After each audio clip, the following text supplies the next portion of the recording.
We generated around 560 plus million impressions organically. Those creating property cards for the first time for people owning houses in the rural areas. We have a patent on a bits technology, which... But we were really guided by what we wanted it to be.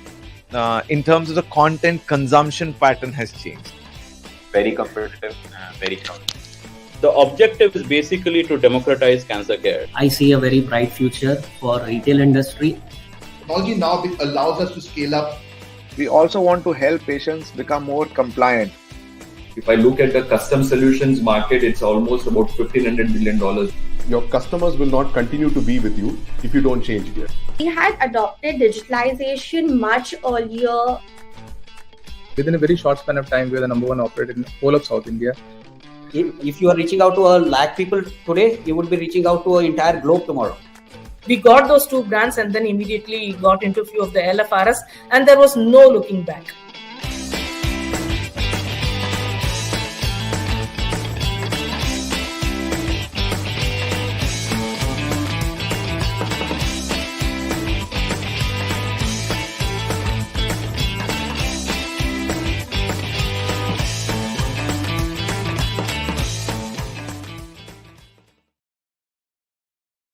Hey, good morning, everybody, and welcome to the 26th episode of Ascent Talks.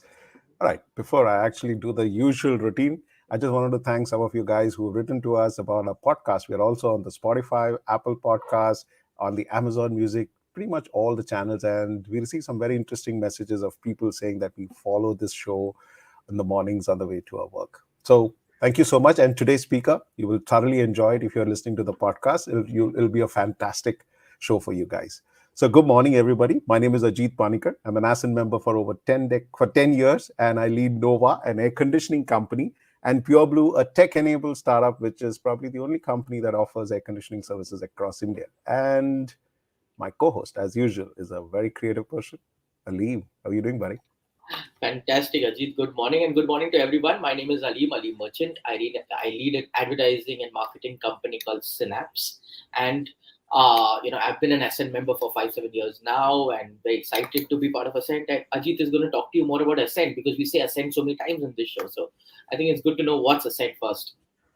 That's right. So Ascent is a not-for-profit expression of Harsh Mariwala, Chairman Marico Limited, and his passion to identify high-potential growth stage entrepreneurs and enable them to grow their enterprise and enrich their entrepreneurial journey. Launched in 2012, Ascent today empowers more than 850 entrepreneurs across India. Ascent is designed as a unique, powerful, peer-to-peer platform that leverages the power of the collective through self-facilitated groups called trust groups, which enables entrepreneurs to share and exchange experiences, ideas, insights, and create a healthy ecosystem to learn from each other. Ascent Talks, a weekly event, is held every Friday at 11 a.m. and it showcases the interesting entrepreneurial journeys of Ascent members. So, Ali, let's bring in our guest today. Absolutely. And talking about guests and talking about introductions, I'll make an honest confession. In the past 26 weeks and 26 shows, every time I learn 2 new words. So today, 2 new words you all will have to identify from an introduction. But introducing Pravin Shekar. Pravin Shekar is an outlier marketer and a raconteur. Unconventional marketing is his forte. When the world moves one way, you need to move another. That's Pravin's philosophy and work style. Inspiring creators is his purpose in life. As a parallel entrepreneur, Pravin has taken companies from startup to multi-million-dollar revenue. Pravin is a recipient of the American Marketing Association's Emerging Leader Award. He's a recipient of Ginny Valentine Award for skilling and employing people with disabilities. A creator across genres, Pravin conducts masterclasses and workshops for growth stage leaders. He has published 13 books till today, and all those books behind him are all his. Welcome, Pravin, to the show. No, all his in the sense, not that he bought it. The guy wrote it. Not like my medals, which I bought. Oh, lovely to be here. Thank you for inviting me. Lovely to be on Ascent Talks. Fantastic. I mean, just kicking it off straight into the show. What do you do? Why do you do it? What's different about what you do? And tell us your story right from the start. in a few seconds. Lovely. Jack of all trades, master of communication. So at the end of my life, when I kick the bucket, I will have no regrets and I will go past with a smile and a large laugh on my lips. So what do? The primary entity that is the cash cow is Kriya eKnowledge, and we assist healthcare companies take effective decisions through the power of research, analytics, and insights. Kriya is one of the pioneers of the online panel business specific to research and decision making. We have by far the largest, best validated medical database for India that we use predominantly for research and to assist in decision making, price points, where to set up the next clinic, which product, whom to buy, etc. The entire segmenting part of it is done by Kriya. Under Kriya, our CSR initiative is called Can Do, where since 2010 we have been skilling and providing employment and social entrepreneurship for people with disabilities.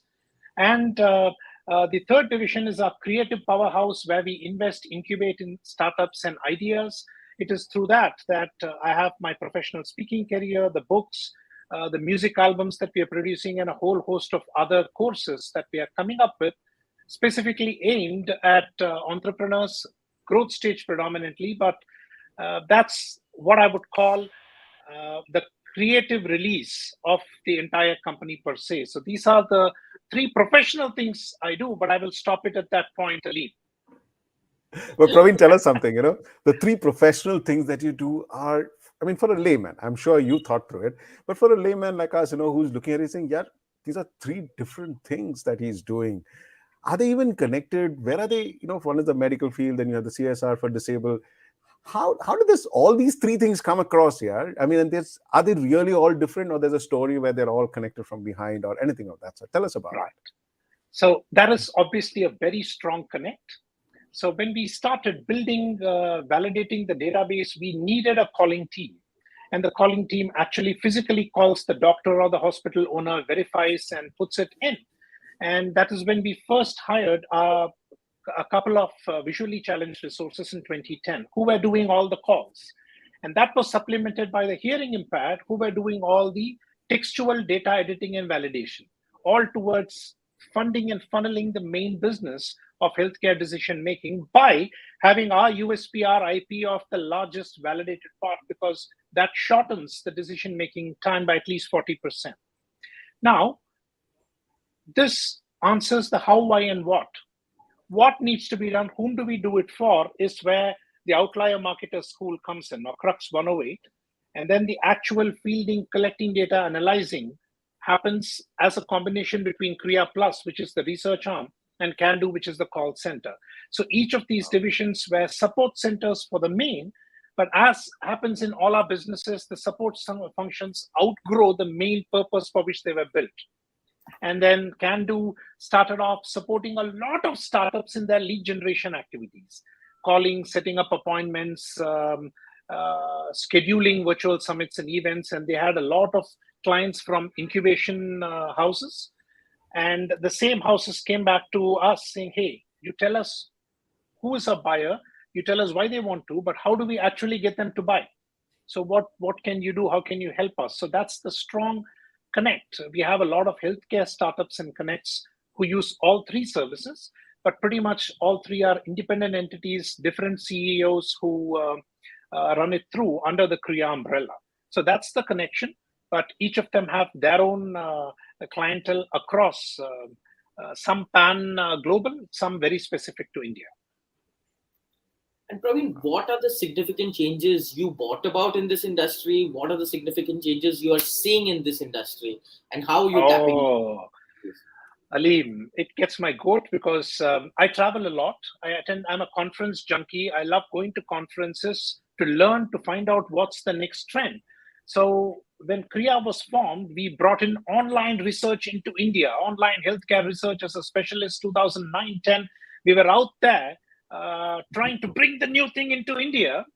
And the education part of the sales took about 90% of the time, and it took us 6 months to 9 months to close a sale.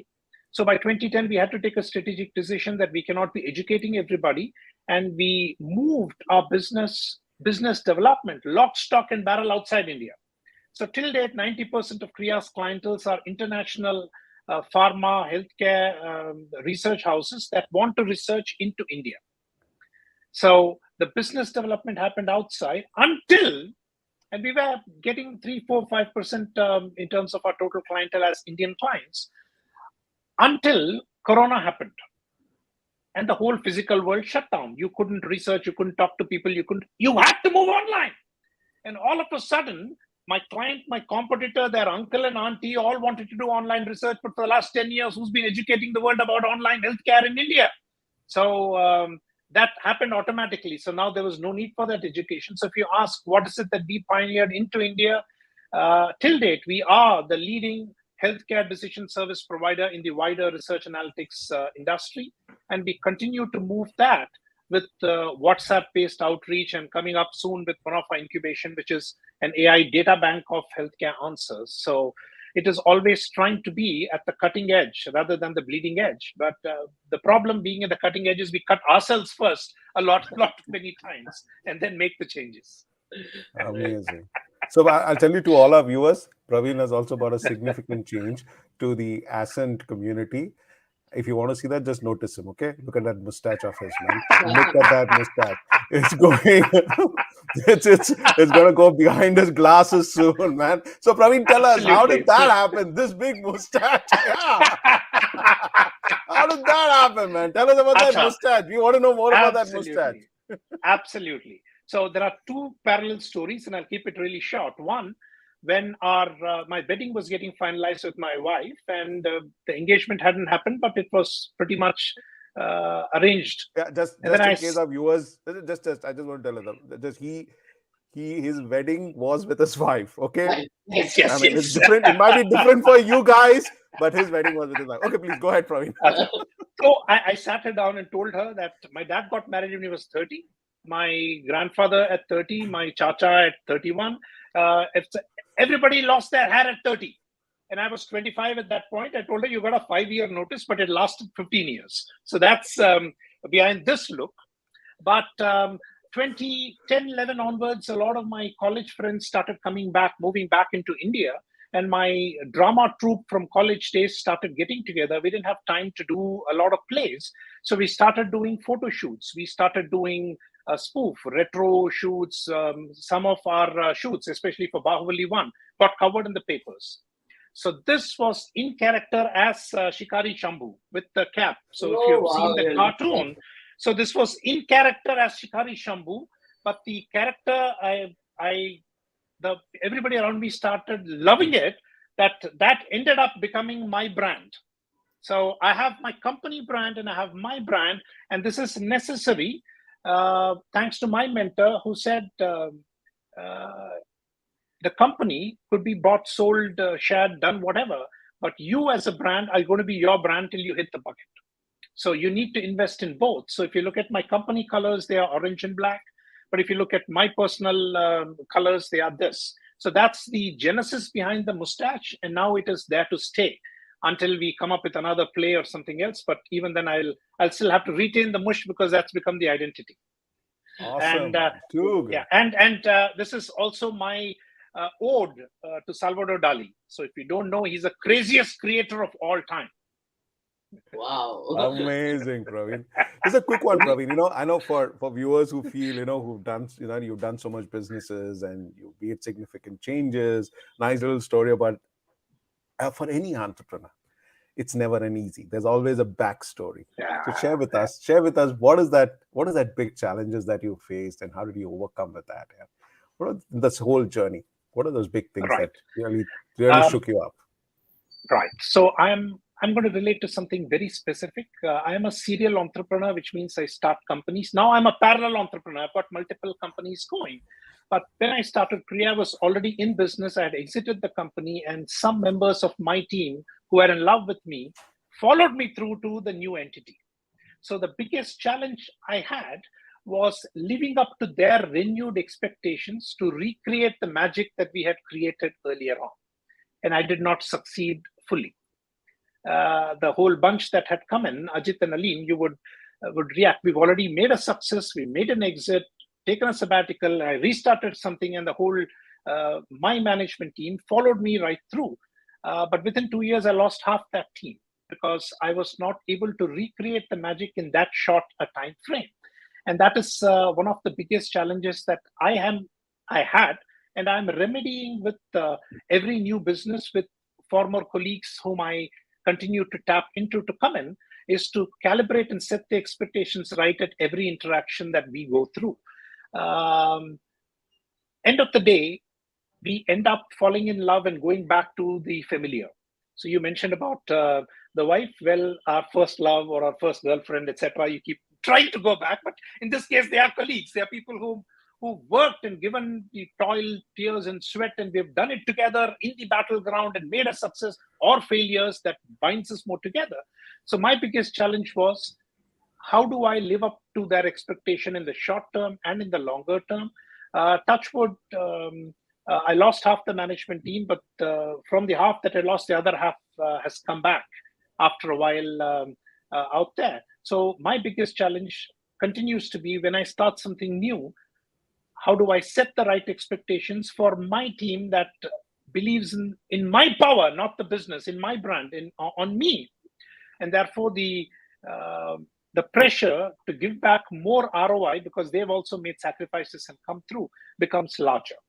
And as the company grows, the bonding that you have increases with a lot more people.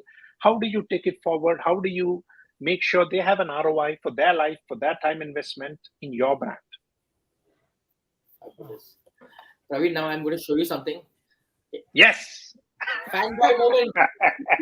Yes.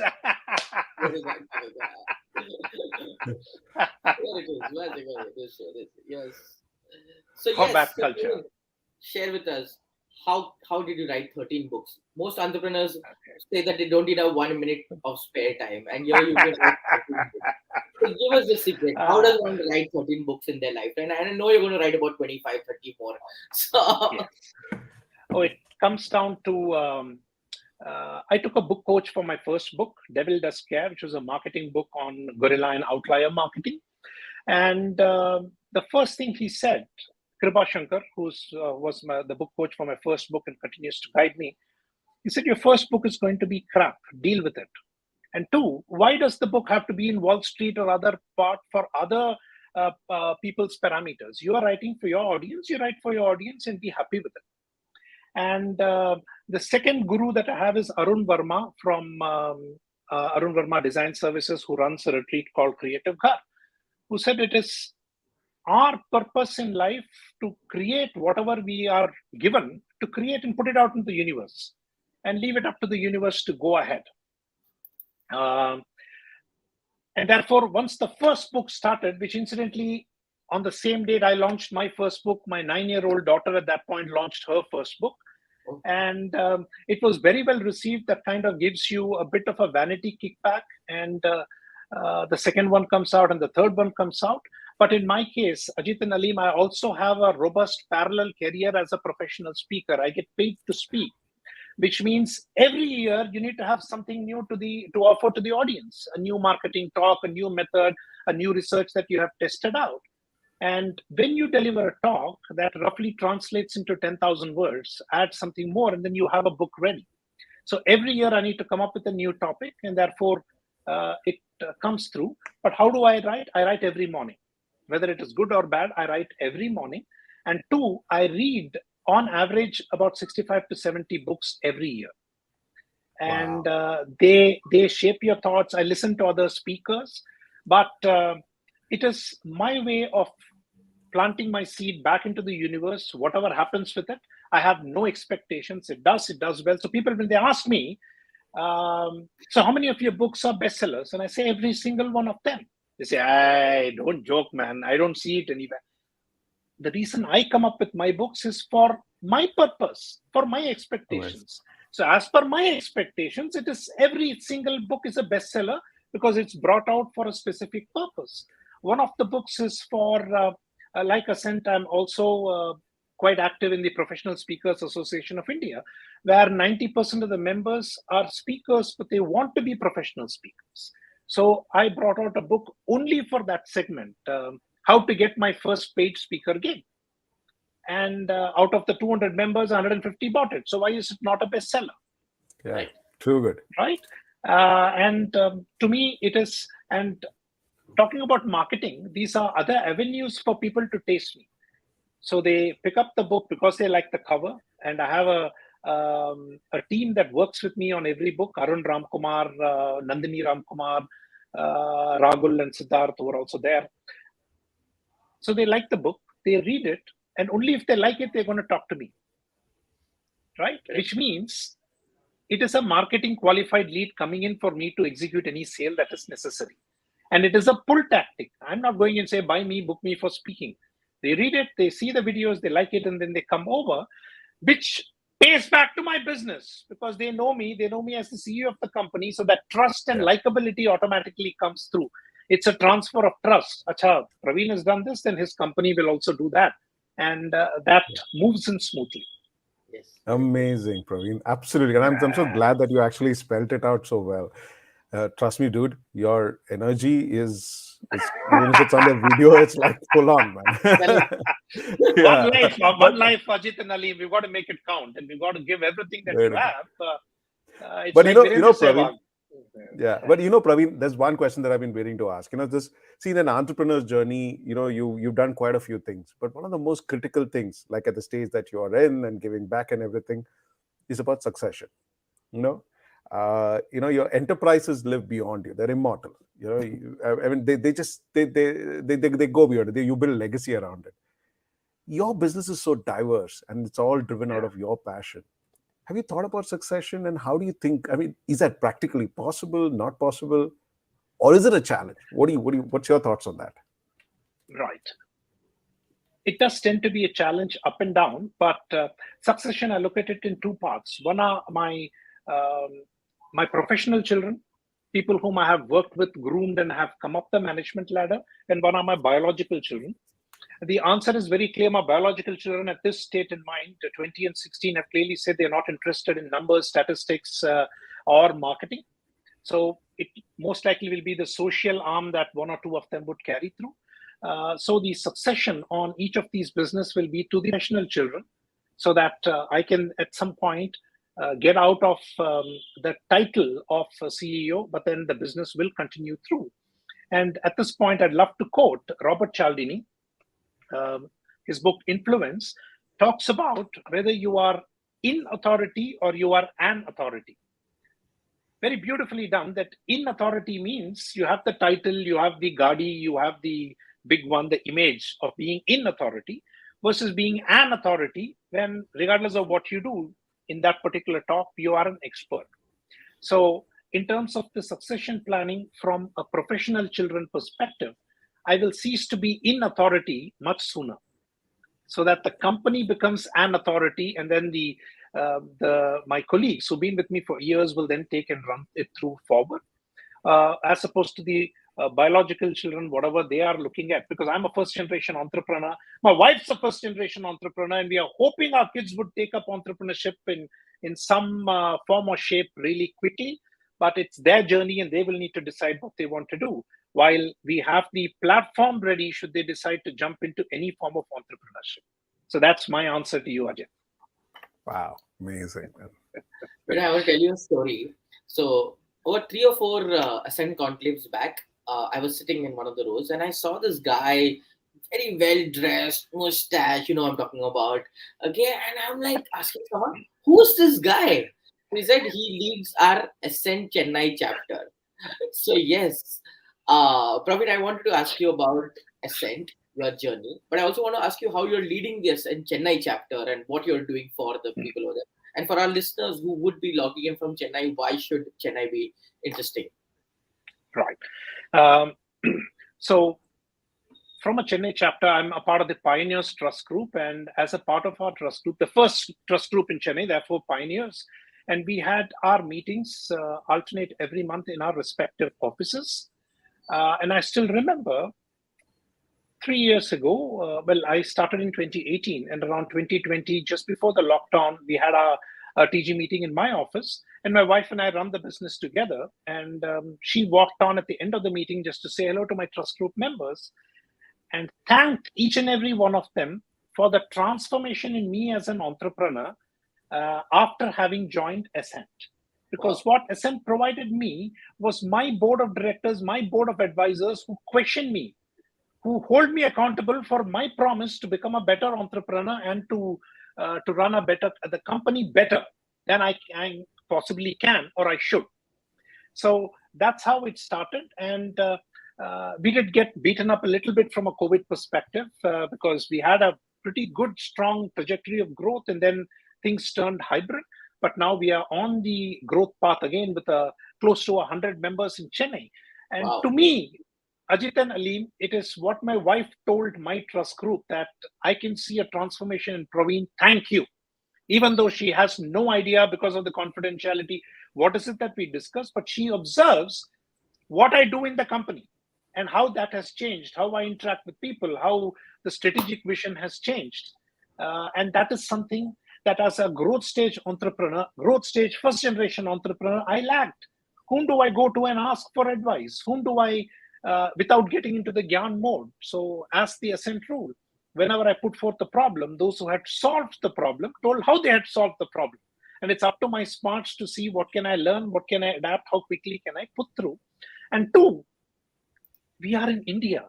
This is not the West where you go talk to shrinks and that has become a fad. So my trust group members, my board of advisors are my shrinks to whom I can go and whine. I can go and complain. I can talk about, hey, I am frustrated. And they step in and saying, hey, how can we help out?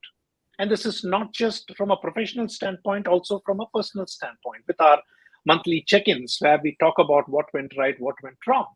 So, and being only for growth stage entrepreneurs, our problems are different. We've made our first million, we've made our second million. How do we get to 10 million? Right? So the challenges are quite different, and which is what Ascent brings to the table here. And for all those who are listening, yes, I'm a fan, I'm an evangelist, because I have received so much that it is time for us to also continue to give. And that is my take from an Ascent Chennai perspective. The intra trust group meetups are going to continue to increase, not necessarily from a business perspective, but from a badminton or a games or also what's happening in our respective WhatsApp groups. The request for helps. Hey, I need somebody here. I need somebody here. And that's a transfer of trust that happens. I have worked with this individual. Why don't you look at working through? So Chennai chapter will continue to grow. And Chennai is not only Chennai, it's also the borders. We have people coming in from Coimbatore, from Madurai, from Tirupur. A lot of meetings are happening. So this is a support structure, Ajit and Aleem, that Harsh Mariwala dreamed of, and a whole lot of us are reaping the benefits, and we will need to share it through. That's true. How amazing is that? Yeah, fantastic, fabulous stuff, man. So, Praveen, 30 minutes of power pack. We are very close to that 30 minutes, but that energy level is like too good, man. It's like, I mean, it goes with your knowledge and your speaking assignments and your writing skills. It all just shows up out there, man. It's just fantastic. I was completely glued listening to you. That Aleem used to say, Aleem messages me saying that Agla question, next question you have to ask. But I'm completely clued on to you, man. But awesome, Praveen. It's fantastic to have you with us. And it's been fun listening to you. To be very honest with you, it's been fun listening to you. We've met, you've met so many times, but when you do a talk show like this, and then you realize you just discover a different facet of a person. And it's fabulous. Absolutely. Fantastic. My pleasure. Thank you very much, Great Praveen. Thank you so much. Yeah. Thank you so much for coming on the show. And thank you for sharing this journey. Thanks a lot. You too. Bye. Thank you. Bye. Bye. Oh man, that was like superpower, man. Gosh, that guy's got my some laptop energy. drained out, dude. Itna energy khich Yeah, make sure we always put the charger plugged in, kind of a stuff. But too good. I love that energy. I love that whole thing. It's nothing like getting on to a Friday morning with that super energy. Yeah, it's fantastic. So to all our viewers, like how we always say, if you think that you enjoy these shows, share it with another entrepreneur. Share it on your social media handles. Put a small note as to what did you like in that show. It makes a difference. It's a conversation starter, and who knows, you might just make new friends. And if you are an entrepreneur who is truly growth ready and you want to make a difference to your own business and to the society around you, get to ascentfoundation.in and drop in an application. The Ascent team's going to get in touch with you post-evaluation. If you actually are truly growth ready, we'd be happy to have you in our cohort. And that's what we are, 850 entrepreneurs. We've actually showcased 26 of them. And next Friday, we'll come with another interesting story on Friday at 11 a.m. on Ascent Talks. And see you then. Thank you very much, guys. Have a power-packed weekend, guys. Take care. Yeah, absolutely. Have a good time. Have a great weekend. See you. Bye-bye.